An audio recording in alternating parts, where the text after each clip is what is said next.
বন্ধুরা আচ্ছা তোমরাই বলো তো যে প্রত্যেক ফ্রেন্ড গ্রুপে এরকম একজন থাকে কিনা যে সমস্ত ট্রিপ ক্যান্সেল করবেই করবে। হ্যাঁ ঠিক বলেছো। তোমরা সবাই প্ল্যান বানিয়েছো কোথাও ঘুরতে যাবে বা পিকনিকে যাবে, হ্যাঁ না তারা কিছু একটা, ব্যাস এমন একজন আছে যে সব সময় ট্রিপ ক্যান্সেল করবে তো। প্রত্যেক ফ্রেন্ড গ্রুপে এরকম একজন থাকেই যে একটু বেশি বোঝে, একটুতে চটে যায়, শর্ট টেম্পার। প্রত্যেক ফ্রেন্ড গ্রুপে এরকম একজন আছে যার খুব নলেজ আছে, খুব ভালো বোঝে, যে কোনো জিনিস খুব অ্যানালিসিস করতে পারে। ये बड़ी अच्छी बात कही आप। তারপর এরকম একজন আছে যে খুব শান্ত স্বভাবের হয়, একদম মত টত তো ছবেই না, ও সব থেকে একদম 7 মাইল দূরে থাকে, ঠিক তো। এরকম একজন থাকে যে খুব ভীতু, একটুতেই ভয় পায়, এই চল রে এই যাবো না এই ওখানে পুলিশ আছে। আর এরকম একজন থাকে যে সব সময় একদম বুক ফুলিয়ে সবার, এই চল তো দেখে নেবো কে কি করে, কি আছে তো কন্ট্রোল।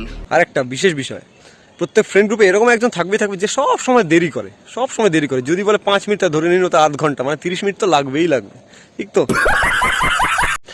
এরকম ফ্রেন্ড একটা তো থাকবে যে কিনা কোনো দিন পয়সা নিয়ে বেরোয় না, ওয়ালেটটা ইচ্ছে করে বাড়িতে রেখে আসে, বলে কি হে আমি তো ওয়ালেট আনতে ভুলে গেছি, ওটা হচ্ছে ঢপের চপ।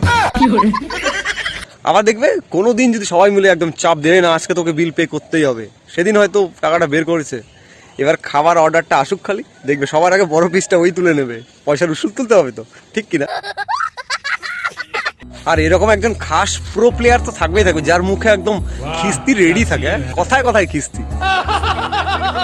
তবে এসব যদি না থাকে তাহলে কিসের ফ্রেন্ড সার্কেল, সেই মস্তিটা, আরে হার্ট টু হার্ট কানেকশন কিনা, হ্যাঁ ফ্রেন্ডসদের মধ্যে, তো এইসব তো চলবে, হ্যাঁ চলতেই রাইগা বস।